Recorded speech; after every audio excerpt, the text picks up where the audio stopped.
Interrogative sentence. तो इससे आगे में वीडियो में हम बता दिए हैं कि इंट्रोगेटिव सेंटेंस कितने प्रकार के होते हैं और इंट्रोगेटिव सेंटेंस किसको कहते हैं। तो इंट्रोगेटिव सेंटेंस देखिए दो प्रकार के होते हैं। यहाँ से यहाँ तक पढ़ेंगे, इसको इधर लेंगे। एक होता है WH वर्ड, WORD, वर्ड। और एक होता है यस और नो क्वेश्चन। क्या होता है question? QUESTION, yes no question है ना, यस नो क्वेश्चन होता है। और एक WH वर्ड।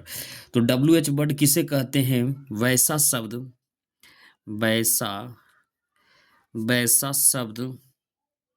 वैसा शब्द जो WH से शुरू हो। क्या हो? WH से शुरू हो उसे WH वर्ड, WORD वर्ड कहते हैं। यहाँ ध्यान में दीजिएगा कि WH वर्ड किसे कहते हैं। तो वैसा शब्द जो WH से शुरू हो और प्रश्न करे। और क्या करे? प्रश्न करे। जैसे प्रश्न, इंट्रोगेटिव सेंटेंस के बारे में आगे हम अगला वीडियो में पूरा बताइए दिए हैं, वो अगला देखिएगा तो आपको समझ में आएगा। तो WH वर्ड उसे कहते हैं जो WH से शुरू हो और प्रश्न किया जाए, और उससे प्रश्न किया जाए तो उसे क्या कहते हैं? WH word. और ये एक नंबर का है। और इधर क्या है? दूसरा नंबर। इंट्रोगेटिव को दो भागों में बांटेंगे। जैसे मान लेते हैं हम लोग यहाँ लिखें, ये क्या है? वाट, WHAT वाट। वाट का हिंदी होता है क्या? ये क्या हो गया? क्या है? इंट्रोगेटिव सेंटेंस है। जैसे वैन, WHEN, वैन का मतलब क्या होगा? कब। वेयर, WH और ERE, वेयर मतलब क्या होता है? कहाँ। हाउ, HOW, हाउ मतलब कैसे से कैसे। और एक होता है वाट हो गया, वैन हो गया, और वेयर हो गया, उसके बाद वैन भी हो गया, उसके बाद हाउ। तो ये सब क्या है? ये सब उसके बाद हु भी हो जाएगा, है ना। हाउ, वैन, इसके बाद यहाँ एक और हो जाएगा। तो ये सब क्या है? WH वर्ड है। WH से शुरू हो, और WH से शुरू हो तो इसे क्या कहेंगे? WH word. और यस नो क्वेश्चन में क्या कर सकते हैं? जैसे are you ready, READY, question mark. तो क्या आप तैयार हैं? तैयार रहिएगा तो यस बोलिएगा, और नहीं तैयार रहिएगा तो क्या बोलिएगा? नो तैयार रहिएगा तो ये। इसी तरह यस नो क्वेश्चन में कुछ है नहीं, जैसे आर यू पुअर, तो इसमें क्या रहेगा? तो एक बात ध्यान और देना। तो इंट्रोगेटिव सेंटेंस समझ में आ गया। तो जिस वाक्य से प्रश्न किया जाए, प्रश्न पूछा जाए, उसे इंट्रोगेटिव सेंटेंस के वो आगे का वीडियो में हमने पूरा बना दिए। अब जैसे यहाँ क्या रहा है? इंट्रोगेटिव सेंटेंस के अंत में हमेशा क्वेश्चन मार्क रहता है। तो ये बात ध्यान में रखिएगा कि इंट्रोगेटिव सेंटेंस के अंत में, चाहे हिंदी रहे चाहे इंग्लिश रहे, यहाँ से देखिएगा इंट्रोगेटिव सेंटेंस IN और TERRO और GATI भी interrogative sentence. SENTENS interrogative sentence के अंत में क्या है? अंत में हमेशा, हो मेकर हमेशा क्वेश्चन, ये होगा क्वेश्चन मार्क, MARK, मार्क लगा रहता है, चाहे वह इंग्लिश हो या हिंदी। यस नो क्वेश्चन में भी हमेशा क्वेश्चन मार्क लगा रहा है। जैसे आर यू पुअर या आर यू, तो ये क्या है? हमेशा क्वेश्चन मार्क लगेगा। तो इंट्रोगेटिव सेंटेंस के अंत में हमेशा क्वेश्चन मार्क लगा रहता है। जैसे what is your name, what is your, YO your name, NAME, what is your name, question mark. तो देखिए इंट्रोगेटिव सेंटेंस में हमेशा क्या रहेगा? क्वेश्चन मार्क रहेगा। जैसे where do you live, WHERE, where are you live, LIVINE, तुम कहाँ रह रहे हो? तो क्वेश्चन मार्क रहेगा। हिंदी रहे चाहे इंग्लिश रहे, उसमें क्या रहेगा? क्वेश्चन मार्क रहेगा। ठीक है। तो हम लोग का अभी 2 तक हो गया इंट्रोगेटिव सेंटेंस। अब तीसरा हम लोग पढ़ेंगे इम्परेटिव सेंटेंस। किसका? Imperative sentence. तीसरा नंबर में हम लोग पढ़ेंगे, यहाँ तीसरा नंबर में है ना।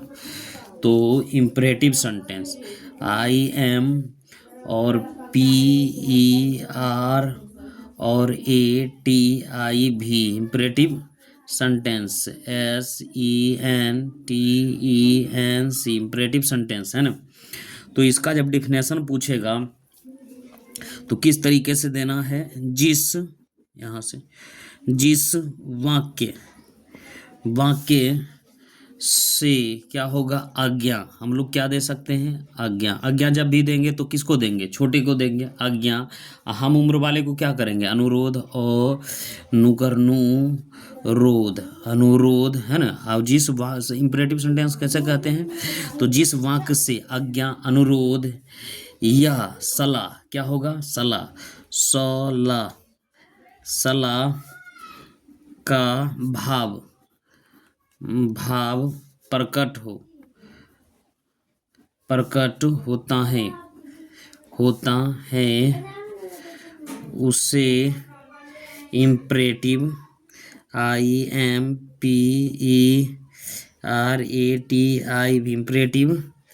इम्परेटिव क्या कहेंगे, सेंटेंस SENTENC सेंटेंस कहते हैं, होते हैं, ठीक है। तो यहाँ के अगर इम्परेटिव सेंटेंस किसे कहते हैं, जब स्ट्रक्चर आएगा तो इम्परेटिव सेंटेंस जिस वाक्य के से क्या होगा, आज्ञा, यानी आज्ञा देंगे, किसी को आदेश देंगे, अनुरोध करेंगे, अपने हम उम्र वाले को क्या करेंगे, अनुरोध करेंगे, या सलाह, एडवाइस देंगे का भाव प्रकट होता है, उससे इम्परेटिव सेंटेंस कहते हैं। तो ये बात ध्यान में रखिएगा, जब भी आज्ञा देंगे जिसको, तो उसका मेंशन इस इम्परेटिव सेंटेंस में नहीं करेगा, वो हमेशा आगे रहेगा, हमारा आगे रहेगा।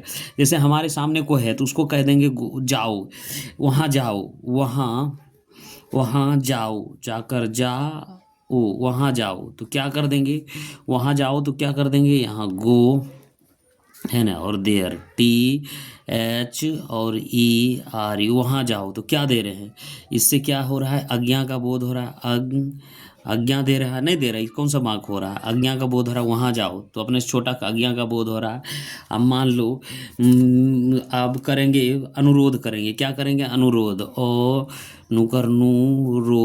अनुरोध, तो करें मेरी मदद करो, क्या करेंगे, अनुरोध जब करेंगे तो कहेंगे मेरी मदद करो, तो क्या करेंगे, इसका ट्रांसलेशन करेंगे हेल्प, HELP, हेल्प मी, है ना। तो इसका ट्रांसलेशन होगा मेरी मदद करो, क्या है, आज्ञा दे रहा है या अनुरोध कर रहा है। अब आज्ञा और एक आज्ञा, जैसे हम कहें यहाँ आओ, अगर आओ, यहाँ आओ, तो क्या लिखेंगे, come, come here, HER, come here, है ना। और कृपया मुझे, अनुरोध करेंगे तो कहेंगे कृपया मुझे पैसे दे, कृपया मुझे पैसे दे, देकर दें, कृपया मुझे पैसे दे, तो क्या करेंगे, अनुरोध करें तो प्लीज, PLES, प्लीज, और give me money, MONEY, please give me money. तो इस तरीके से हम क्या करेंगे, इम्परेटिव सेंटेंस का बात करते हैं। इम्परेटिव सेंटेंस किसे कहते हैं, जिस वाक्य से आज्ञा, अनुरोध या सलाह का भाव प्रकट हो, उसे क्या कहेंगे, इम्परेटिव सेंटेंस करें। तो सलाह का करेंगे help the poor, help HELP, help the poor, POOR, help, गरीबों की मदद करो, तो यहाँ क्या है, आज्ञा का बोध हो रहा है, हेल्प द पुअर, तो यहाँ क्या हो रहा है, हेल्प द पुअर, आज्ञा बरो। तो हम लोग जब भी इम्परेटिव सेंटेंस की बात करेंगे तो इम्परेटिव सेंटेंस किसे कहते हैं, जिस वाक्य से आज्ञा, अनुरोध या सलाह का भाव प्रकट होता है, उसे इम्परेटिव सेंटेंस कहते हैं, ठीक है। तो अब हम लोग आगे पढ़ेंगे, इसका ये तीसरा भाग हो गया, ये तीसरा हम लोग पढ़ लिए इम्परेटिव सेंटेंस, ठीक है। अब चौथा पढ़ेंगे, चौथा सेंटेंस पढ़ेंगे ऑप्टेटिव, देखिए चौथा पढ़ेंगे, ठीक है।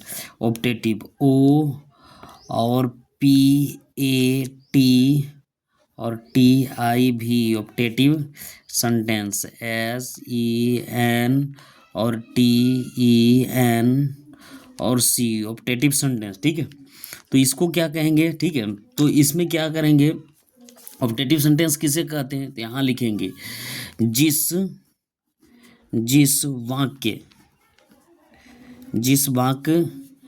वाक्य से, है ना, जिस वाक्य से श्राप, क्या बोध होगा? जिस वाक्य से श्राप का बोध हो, श्राप देंगे या आशीर्वाद,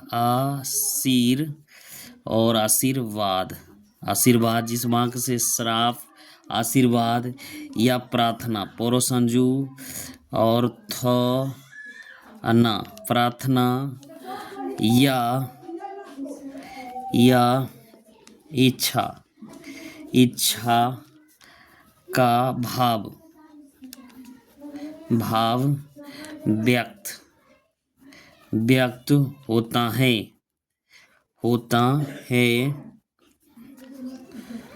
उसे OP और TATIV optative SENTENS optative sentence कहते हैं। ठीक है, तो यहाँ क्या कर रहा है? तो ऑप्टेटिव सेंटेंस किसे कहते हैं? तो जब ऑप्टेटिव सेंटेंस आपसे पूछेगा तो जिस वाक्य से श्राप, आशीर्वाद या प्रार्थना या इच्छा का भाव व्यक्त हो, ये व्यक्त होता है, तो उसे ऑप्टेटिव सेंटेंस कहते हैं। तो ऑप्टेटिव सेंटेंस किसे कहते हैं? तो जैसे हम लोग कहते हैं इच्छा, और यहाँ ध्यान देखिएगा, यहाँ एक चीज़ और, नोट, यहाँ लिखिएगा note, NOT, note optative OP और TATIV optative sentence SENTENC optative sentence प्राय में में से क्या होता है? शुरू होता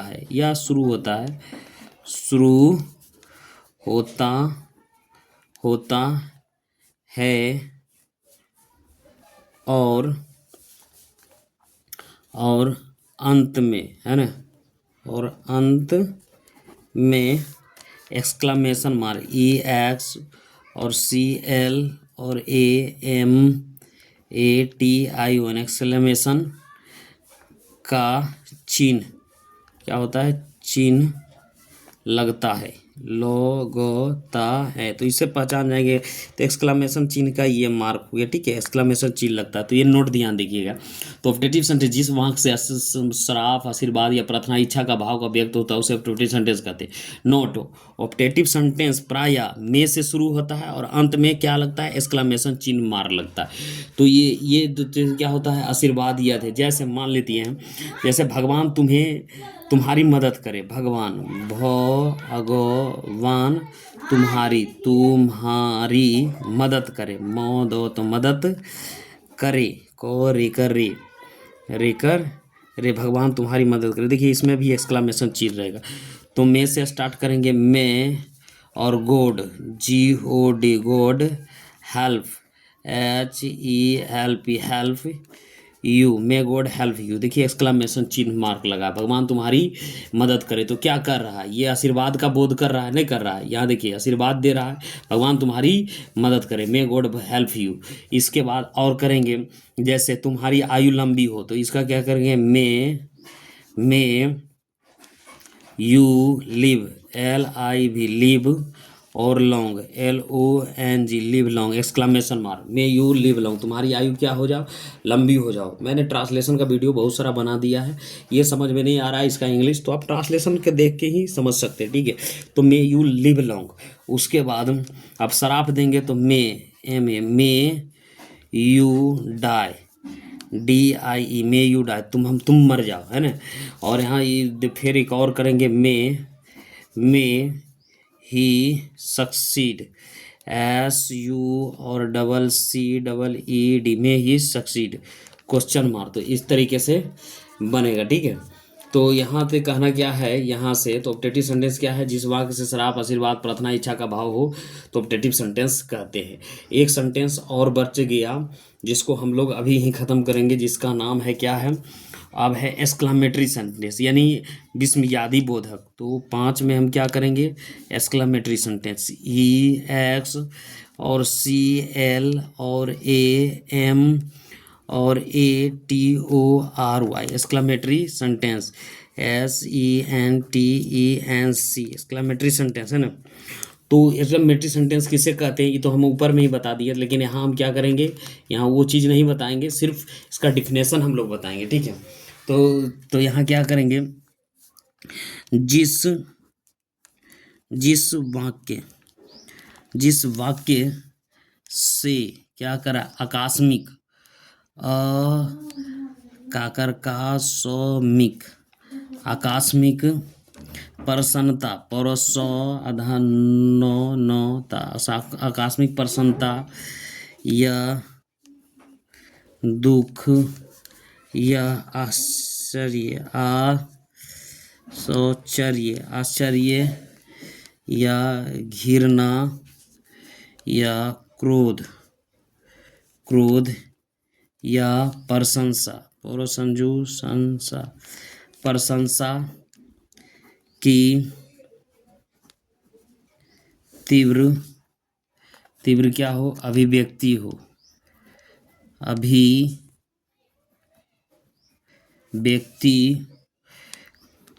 का बोध होता है, उसे exclamatory EXCLAMATOR exclamatory sentence SENTENC exclamatory sentence कहते हैं। ठीक है, तो क्या कह रहा है, एक्सक्लामेटरी सेंटेंस जिस वाक्य से आकस्मिक प्रसन्नता, दुख, आश्चर्य, घृणा, क्रोध या प्रशंसा की तीव्र अभिव्यक्ति हो, उसे एक्सक्लामेटरी सेंटेंस कहते हैं। तो एक्सक्लामेटरी सेंटेंस की परिभाषा जब भी कोई पूछेगा तो आप कैसे दीजिएगा, जिस वाक्य से आकस्मिक प्रसन्नता, दुख, आश्चर्य, क्रोध या प्रशंसा की तीव्र अभिव्यक्ति का बोध हो, उसे एक्सक्लामेटरी सेंटेंस कहते हैं।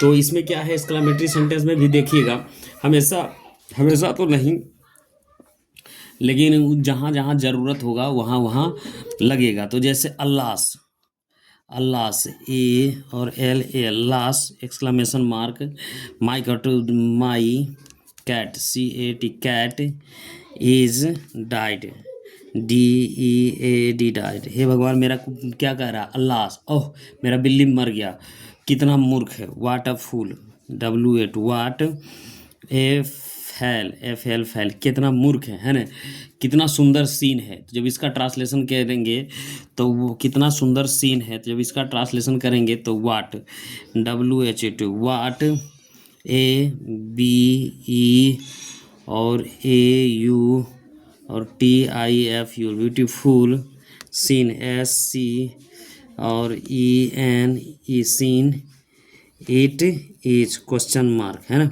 कितनी अंधेरी रात है, कितनी अंधेरी रात है। तो इसका कैसे करेंगे, हाउ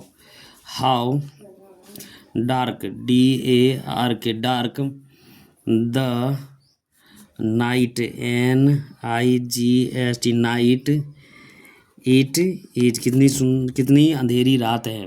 तो ये ट्रांसलेशन करेंगे और इसमें क्या है, आकस्मिक प्रसन्नता, दुख और आश्चर्य के बोध हो तो एक्सक्लामेटरी सेंटेंस कहते हैं। तो अब हम लोग क्या करेंगे, जितना भी सेंटेंस पढ़ने का था उतना हम लोग सेंटेंस क्या कर लिए, समाप्त कर लिए। अब आगे हम लोग पढ़ेंगे सेंटेंस के बाद पार्ट्स ऑफ स्पीच।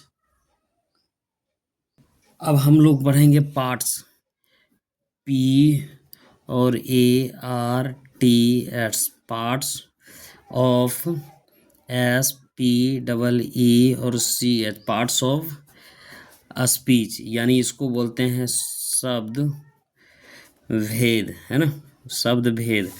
तो शब्द भेद, पार्ट्स ऑफ स्पीच का जब डिफिनेशन हम लोग करेंगे तो क्या करेंगे, पार्ट्स ऑफ स्पीच किसको बोलते हैं, तो हम लोग ऐसे कह सकते हैं, parts PARTS, parts of speech SPEE और CH। तो इसका जब डिफिनेशन करेंगे तो अंग्रेजी में क्या कहेंगे, अंग्रेजी में अंग्रेजी के सभी शब्दों, यानी देख लीजिए, अंग्रेजी के सभी शब्दों, जितना भी अंग्रेजी के सभी शब्दों को या वाक्यों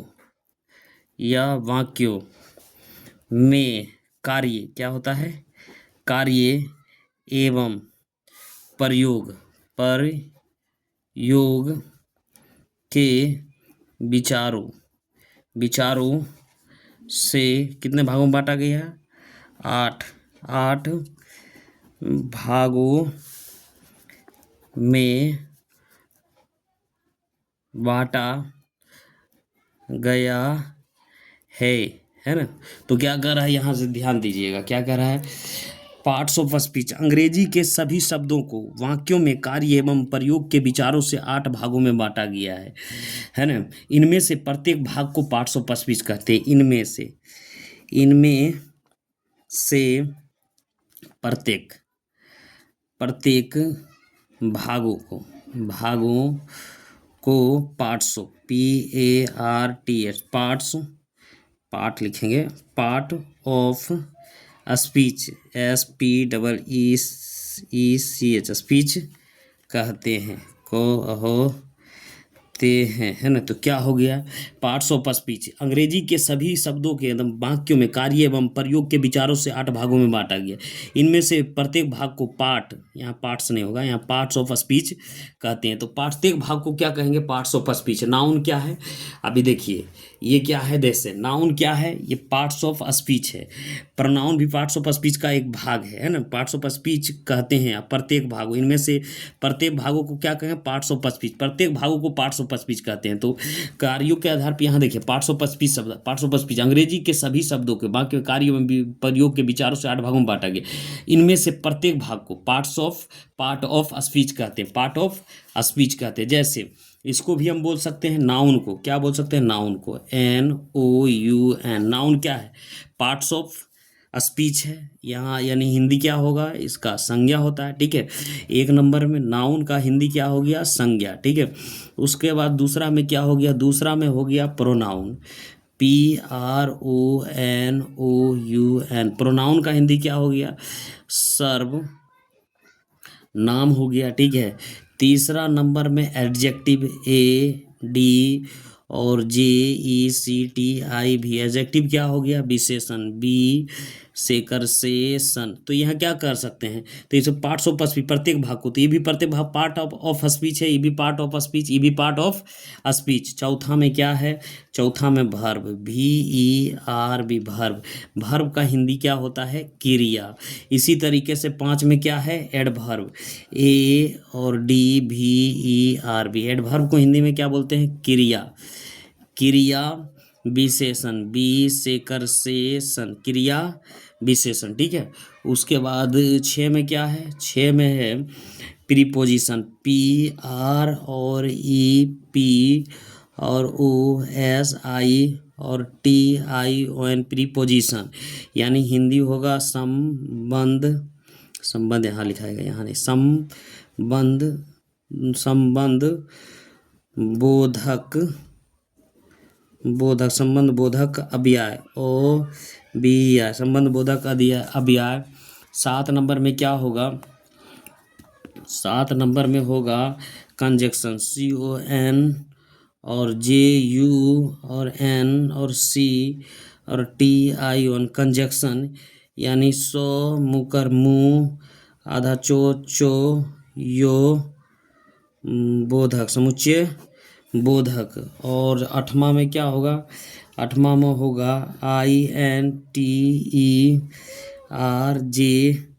और ECTIO, इंटरजेक्शन, यानी बीकर बी, आधा सो, अमो, या विस्मयादि बोधक।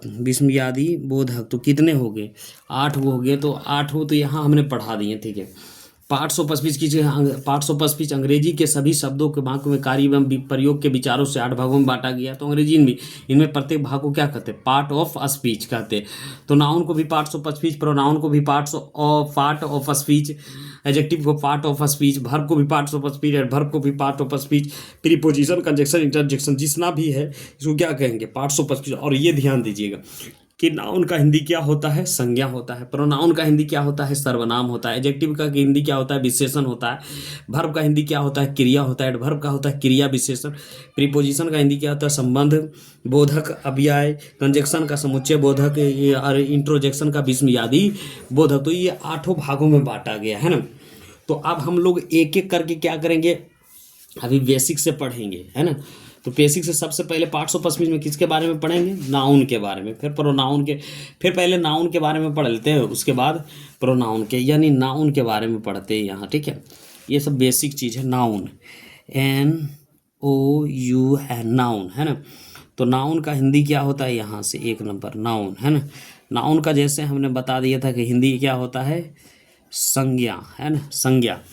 तो यहाँ क्या करेंगे, किसी किसी व्यक्ति, यानी दुनिया में कोई भी व्यक्ति, किसी व्यक्ति, स्थान स्थान या वस्तुओं या जानवर,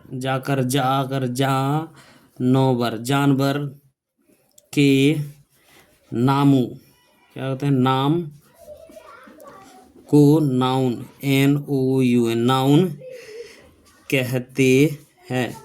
तो ध्यान दीजिएगा, नाउन संज्ञा, संज्ञा किसे कहते हैं, किसी व्यक्ति, वस्तु, किसी व्यक्ति, स्थान, वस्तुओं या जानवरों के नामों को क्या कहते हैं, नामों को नाउन कहते हैं। तो नाउन कहते हैं, तो नाउन क्या हो गया, किसी व्यक्ति, वस्तु, स्थान और जानवरों के नामों को क्या कहते हैं, नाउन कहते हैं। जैसे मान लीजिए कोई व्यक्ति का नाम है, किसी व्यक्ति का नाम है राम, RAM, राम, तो ये क्या हो गया, ये नाउन हो गया, ठीक है। किसी व्यक्ति का नाम राम हो गया, नाम हो, किसी व्यक्ति, स्थान तो क्या कर, जैसे पटना, PATNA, पटना, ये क्या है, किसी स्थान का वस्तु मान लीजिए हम वस्तु दे देते हैं पेन, PEN, पेन, तो ये क्या हो गया, नाउन हो गया। जानवर जैसे डॉग, DOG, डॉग, तो ये क्या हो गया, नाउन हो गया।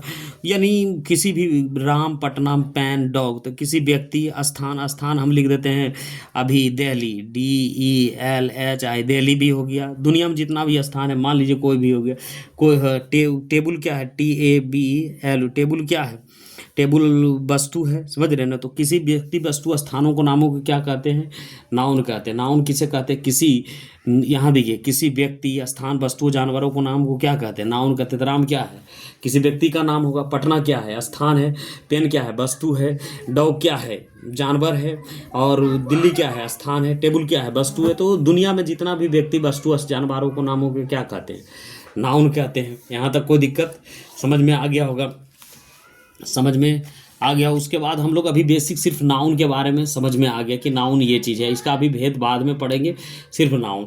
अभी हम लोग दूसरा चैप्टर में पढ़ते हैं, तो दूसरा में पढ़ेंगे प्रोनाउन, PRONOUN,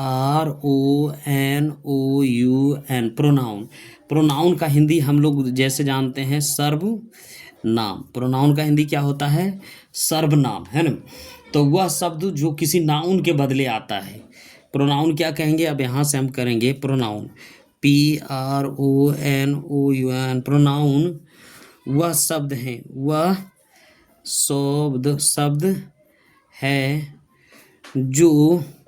किसी नाउन NOUN, नाउन के स्थान पर आता है, उसे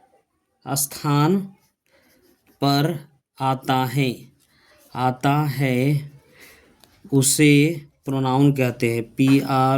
PRONOUN, प्रोनाउन कहते हैं। ध्यान दीजिएगा, प्रोनाउन वह शब्द है जो किसी नाउन के स्थान पर आता है, उसे प्रोनाउन कहते हैं। तो क्या कहेंगे, प्रोनाउन वह शब्द है जो किसी नाउन के स्थान पर आता है, उसे प्रोनाउन कहते हैं। जैसे एजा राम है, ठीक है, तो राम है, हम इंग्लिश में लिख सकते हैं RAM, राम। तो एजा ई कह देता है मैं क्या है, सर्वनाम भी है, हिंदी में बोलेंगे तो सर्वनाम। और इंग्लिश में क्या कहेगा, राम जब अपने बोलेगा तो आई करेगा, जैसे समझ में आ रहा है ना, आई। अब जैसे वहाँ कह रहे हैं, किसी को हम कह रहे हैं आप, यू क्या है, प्रोनाउन है, किसी नाउन के नाम के बदले आया है। जैसे ही कोई नाम होगा, उसका हम ही कह दिए। जैसे सी हो गया, सब क्या है, प्रोनाउन हो गया। ईट हो गया, या चाहे दे हो गया, THEY, दे हो गया। तो ETC जो नाउन के बदले आए, तो प्रोनाउन किसे, जो नाम के बदले आए। जैसे राम के बदले मैं बोल दिया, राम मैं बोल दिया, और राम को हम तुम बोल दिए तो आप बोल दिए, और ही बोल दिए सी इट। तो ये क्या है, जो नाउन के बदले आए, जो नाउन के स्थान पर खड़ा होता है, उसे क्या बोलते हैं, प्रोनाउन कहते हैं, ठीक है। तो यहाँ से समझ में, प्रोनाउन किसे कहते हैं, जो नाउन के स्थान पर आता है उसे प्रोनाउन कहते हैं। तो संज्ञा किसी व्यक्ति, वस्तु या जानवरों को, नामों को नाउन कहते हैं, और प्रोनाउन। यहाँ तक समझ में आ गया। फिर हम लोग आगे बढ़ते हैं। एडजेक्टिव क्या है, अब तीसरा नंबर में हम लोग पढ़ेंगे एडजेक्टिव, ADJECTIV।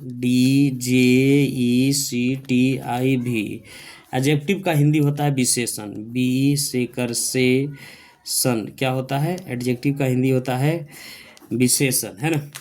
तो अब इसका डिफिनेशन हम लोग देखेंगे। तो एडजेक्टिव का क्या होता है? एडजेक्टिव ADJECTIV एडजेक्टिव यानी वह शब्द है जो किसी नाउन नाउन या प्रोनाउन